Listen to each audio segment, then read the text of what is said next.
ninka boqoradu nabigu yiri saaxiroolu laha markuu saaxiroolihii gaboobay ayuu wuxuu ku yiri boqorkii qaala lilmalik inni qad kabirtu ab'ath ilayya ghulaman u'allimuhu as-sihr wa fi riwayati tirmidhi wa kana lidhalika al-malik kahinun yakahanu lahu faqala al-kahinu انظروا لي غلاما فهما أو قال فطنا لطنا وأعلمه علمي هذا رواية حديث كسكوة ضرورة وحو لنكي شاك وان قبوا بيقول ورقي سحرالا وحا مكا وحان أباهنا يقوليه ويلير وان علمك كبرى ويلير وعقل بدن وسفي عم وتفهميه وان علمك كبرى ولان بالله دري مكا ويل لو ترجلي إنه وحبره ويل كطريقة وسيمرة إذا حديث رسولك صلوات الله وسلامه عليه شيء راهب بافنية من عبادة وقاي ومسلمة يدقن ويل كبرك سيمرة الراهب ده واسكرسي رفع الإسلام إذا كانوا فوقا خير أبو كسيد جيسته وحوطة مركا صاحرك أبو كسيد جيسته ويلك لكن وركي راهبك وعجب جلي مركا وكسر النقضة صاحر رالها وحق قولي ودي كسي صعدنا والله يرفع الإسلام وحوقا كانوا كسيد جيسته ويلك مركا طريقي سين أهل العلم يكهلا ماكو حق السحر رالها وسي صعدنا إنبو كسيد جيسته ماكو حق قولي وصو صعدنا إنبو كدجيسته saaxir roolihii markaa wuxuu ka xanaaqay wiilkani xisaska waqtigii loogu talagalay inuu qaafo ayuu ka habsaamo saaxir roolaha markuu yimaado nebigu wuxuu leeyahay wuu garaacaa leannahu ta'akhara calayh waqtigii loogu talagalay inuu yimaado dib uga dhacay reerkooda markuu u tagana waa la maagaa raahibkii buu yidhi maxaa yeela wuxuu ku yidhi war haddaad sixir roolaha ka baqatana reerkiiba ay xabsiye oo ku habsaamay dheh haddaad reerka ka baqatana sixir roolihiiba ay habsaamiyey oo aan waqti dheeraada ku habsaamay dheh lacalla wiil yar buu ahaa oo dee aan malaxadda takliif gaadhin iyo dee dhibaatooyinkan gaadhaya baa la yidhi sidaa iyada kaga baxsatay wiilkii sidii buu iskaga sugnaa laakiin waxaad xadiidka ka arkaysaa xaqa iyo baatilka xataa hadduu majaalku u sinmaan fitrada basharka ee saliimka ah inay mayaal fitradu noqonaysa ila alxaq way wiilkani waa wiil yar laakiin si siman buu wuxuu u dhegaystay xaq cid sheegaysa iyo cid baatil sheegaysa yacni dheg uquna lama siinoo dhegta kale lagama awdin dunya alyawm waxay ku leeyihin waa dimuqraatiya waa kan laakiin waxay rabaan dhegta sharkuna inay furnaato dhegta khayrka dhegaysan lahaydna in la awdo ama cala alaqal xataa haddii labada dhegoodba si fiican uu qofku u wada dhegaysan kari lahaa mayaal ila alxaq buu noqonaya sida wiilka yar ka muuqda wiilkii sidii buu sameeyey xadiidka nebigu salawaatu ullahi wasalaamu calayh waxa uu tilmaamayaa maalintii dambe ayuu wuxuu jidkii kula kulmay daaba cadiima riwaayadda imaamu axmedna waxay tilmaamaysaa daaba fadiica imaamu tirmidina waxa uu tilmaamaya inay daabadda tani dadka badhay ku sheegayaan inuu libaaxa ayankan xadiidkaasi wuxuu sheegayaa dariiqa kan uu inankii marayey wuxuu kula kulmay maxay daabad xayawaan dadkii waddada ka goysay wiilkiiba wuxuu yidhi bal maanta waxaan tijaabinaya arrinkii raahibka iyo arrinkii saaxibka ka xaqa ah maantaan ogaanayaa buu dabeetana intuu dhagax qaato uu lulay ayuu wuxuu yidhi ilaahayow haddii arrinka raahibku uu xaggaaga lagu jecel yahay oo ka saaxibka lagaga jecel yahay daabaddaasi maanta ay dhagaxa ku dhimantaa wiilka waxaad arkaysaa markasta inuu mayaalu yahay xaqa waayo wuxuu horraysiinaya waxa uu tajribaynaya waa maxay waa arrinkii raahibka wuxuu leeya ilah arrinka raahibku hadduu ka toosnaan badan yahay ninkan kale arrinkiisa dhagaxaasi uu dilaa xayawaanka dhagixii buu ku tuuray dhagixii wuu dilay dadkiina waddadii ba istamaaray dadkii su-aala bay isweydiiyeen waryaa dilay libaaxii waddada fadhiistay waxaa la yidhi algulaam wiil yar unbaaba dhagaxinta u lulay kow kaga siiyey wiilka yidhi isku dayga fikradda abusi waanu isku dayey ilaahayna gacantiisa ku dilay dabeetana dadkii wiilka yara xaggiisii baa loo soo yaaco waxaa la yidhi laqad calima hada algulaamu cilman lam yaclamhu axad wiilka yar cilmu soo bartay aan isaga hortiiba cida baranin baa la yidhi raahibkiibuu u tago wuu u warramay wuxuu yidhi maanta libaax baa meesha istaago caynkasaa dhacdayo dabeetana dhagax baan qaato saasaan idhi oo ku tajribeeyo dee ilaahay waa jiray ninkii raahibka wuxuu ku yidhi wiil yahow anta alyawma afdalu minii buu ku yidhi war maanta adayga fadli badan wiiliyo qad balaga min amrika maa ara arrinkaaguna halkan aan arkaya baad gaadhay yacni aqoontaadii iyo cibaadaadkaaga iyo ilaahay ku dhowaanshihiisii meel fiican baad maraysaa buu leeyay waa se lagu itixaami doonaa waa ninkani waa ahlu cilmi raahibkii qofku hadduu ahlu cilmi yahayna wax badan buu adorati karaa ama nolosha wax badan buu qiimayn karaa saa daraaddeed wuxuu leeyahay war wiil yahow yar waa lagu itixaami doonaa ibtilaa baa lagu marin doonaa ee haddii lagu itixaamo war haysoo sheegi ee ay qari raahibaa wax ka barto halka sii fadhihi jiray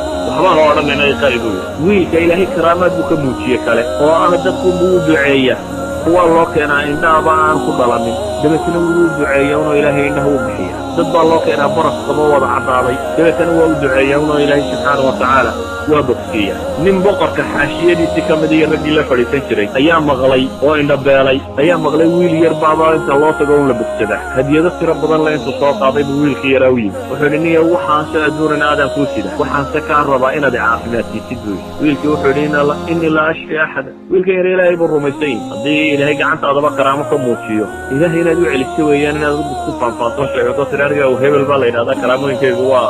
layma soo agmaro wixii aan jallaaca nafta ka baxaysa waa sheegasho dheeraadaad sheeganay wiilkan yari wuxuu leeyahay warniyo anigu cidna ma shaafiyo wey ilaahay baa wax shaafiya subxaana wa tacaala ee haddaad ilaahay rumayso u fiirta wiilkan yari waxa hamiga aad u xambaartay inuu dadkan hanuuniyo hamiga aad jeebabkooda inuu u dhacayo waxa ku jira inuu ka soo ururiyo waa weeli kari lahaa halkaa u fadhiisto inuu yidhaha keen intan in kalena waliba kusoo darada doonayso inuu caafimaad siiyo waa odhan kari lahaa laakiin wuxuu ku yidhi niyow waxanaad haysato iska haysa buu yidhi adduun laakiin haddaad ilaahay rumayso adiga iimaan lagaa helo anna baryada waa kugu taageeraya ilaahay waa kugu baryaya subxaana wa tacaala inuu indhahaaga kuu soo celiyo ninkii ilaahay buu rumeeyey wiilkii yaraa ilaahay buu u baryay subxaana wa tacaala ilaahay indhihiisii buu u soo celiyey indhihiisii baa alla u soo celiyey subxaana wa tacaala xaashiyadii boqorku ahaayee dee meeshii boqortooyadu boqorkiiba wuxuu yidhi man radda calayka basar ayaa indhihii kuu soo celiyey buu yidhi ninkii daynla qabo markuu yimi qaala rabbi rabbigay baa indhaha ii soo celiyey buu ku yidhi qaala walaka rabbun hayri uma mid aan aniga ahayn ba kuu rabbiya buu yidhi ninkan halkaasi ka joogtaa boqorka ma cid aan aniga ahayn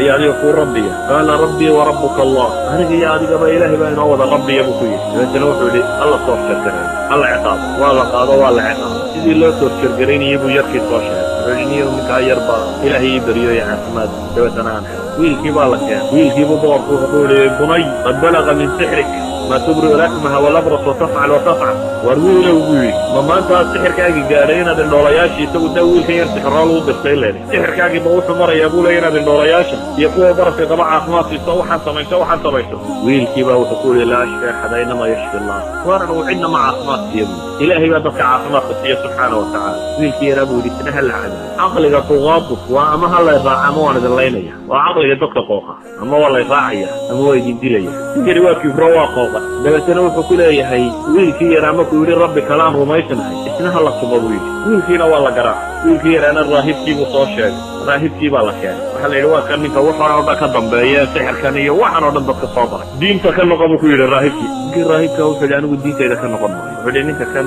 halkaa ha la joojiyo miishaar ha la soo qaado isagoo nool ha la miishaarayo laba ha loo kala goyo raahibka waxaa lagu xukumay in miishaar halka laga saaro dabeetana laba loo kala jaro raahibkii sidii baa lagu miishaareeyey laba dhinac ilaa iyo uu kala go-ay islaamnimadiisiiba ku dhig boqorka ninkii ag fadhihi jire indhoolaha ee ina u bogsadaa loo yeero waxaa la yidhi diintaada ka noqon oo aniga waa ina sayda raacda wuxuu yidhi maya ilaahay baan iska rumaysanaanaya isagana ha la mishaareeya buu yidhi ninkiina waa la mishaareeyo halkaa laga mariyo isna labuu kala dhacay dadkani inay diintooda haystaan bay ka door bideen inay gaaloobaan waana ku geeriyoon wiilkii yaraa baa la keenay wiilkii yaraa wuxuu ku yidhi diinta ka noqon waa diiday wiilkii yaraa markuu diiday inuu diinta ka noqdo wuxuu yidhi qaada buur heblaayo saara dabeetana ka soo tuura koox askartiisii dabaaniyada ahayd ka mid a ayaa soo kaxaysa wiilkii yaraabaa buur la saaray markii buurtii la fuulay ee halkii ugu sarraysay la gaadhay ayuu wiilkii yaraa ee la rabo in la tuuro ayuu ilaahay baryey allaahuma kfiniihim bimaa shi'ta buu yidhi ilaahow adigu waxaad doonto kuwan igaga kaaf kuwan iga furo dabeetana nebigu wuxuu yidhi buurtiibaa intay gilgilantay ayuu maa intii askar tahayd ilaahay ka daadiyey wiilkii yaraana isagoo iska caafimaad qabu ka daadiyey buurta waa noqday laakiin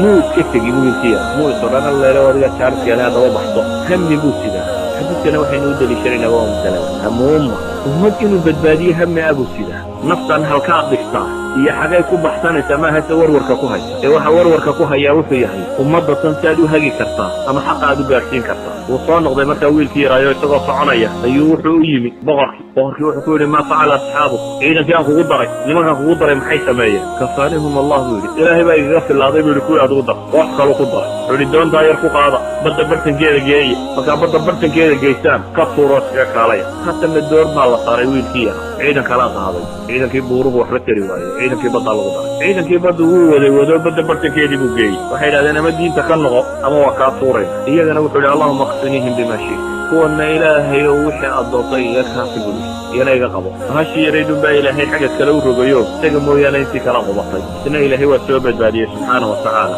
dabeetana isagoo haddana ismuu odhan war dhuumo oo baxse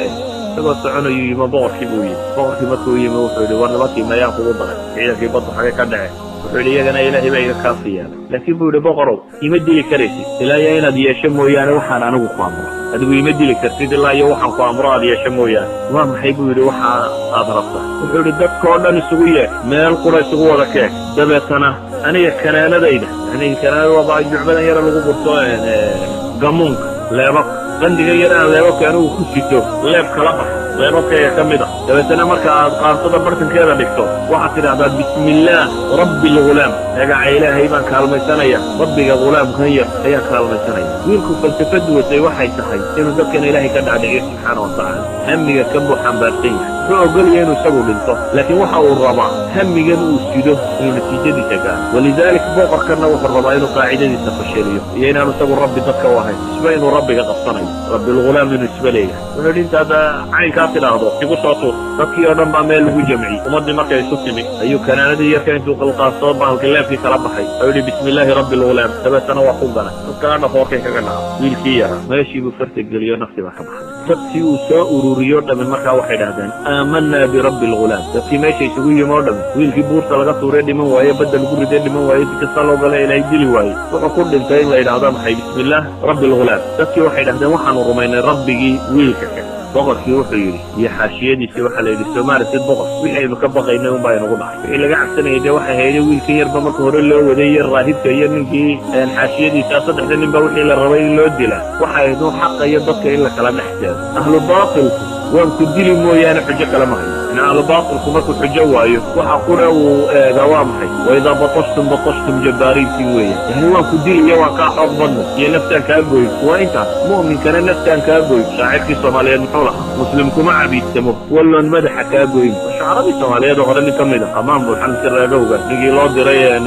guddiga la yidhi odaygii reerka boqorka u ahaa waa rabshad batay ee laga fadhiyi waaye wax ka soo gaadha nabigu ka tirinaya wuxuu tilmaamayba dhaqanka muslimba inaan ahayn muslimkuma cabiidsamo walloon madaxa kaa goyn buu lahaa yani waan ku dilayaa nin muslime addoonkuma noqdo boqorkani wuxuu isku dayayay waan ku dilayaa inuu dadka ku wado wixii masaladaa diidana in laga takhalluso waxay idhahdeen dee wixii aad ka cabsanaysay dhace dadkiina wada rumeeyey wuxuu faray markaasi magaalada wadooyinkeeda in godod laga qodo dab la shido xaafadahoo dhan markaa xaafad kasta la soo saaro la yidhaahdo ma ka noqonaysaan hadday diidaan godkaa ku rid hala gubo sidii baa la sameeyey dabkii baa la shiday cid walba waa la soo keena ma ka noqonaysaan may qofkii yidhahdaba waa lagu ridaa ilaa iyo nebigu salawaatu ullahi wasalaamu caleyh xadiidka uu ku tilmaamayay haweenay ilmo yar sideeta ay timi oo dabeetana markay dabkii aragtay ay ka yara naxdo dib isu geejisay oo ilaahay subxaana watacaala ilmihii yar ayay xambaarsaneed ka hadliyo uu leeyahay yaa umma isbirii fa innaki cala alxaq hooyay sabir uu ku yidhi xaqaadaa ku taagan haba dabkaa ka soo biqide sabir yani xadiidku nebigu waa xadiidkuu ku tilmaamaya dhowrkii ilmooda iyagoo yaryar hadlan xadiidka maxaynu uga jeednaa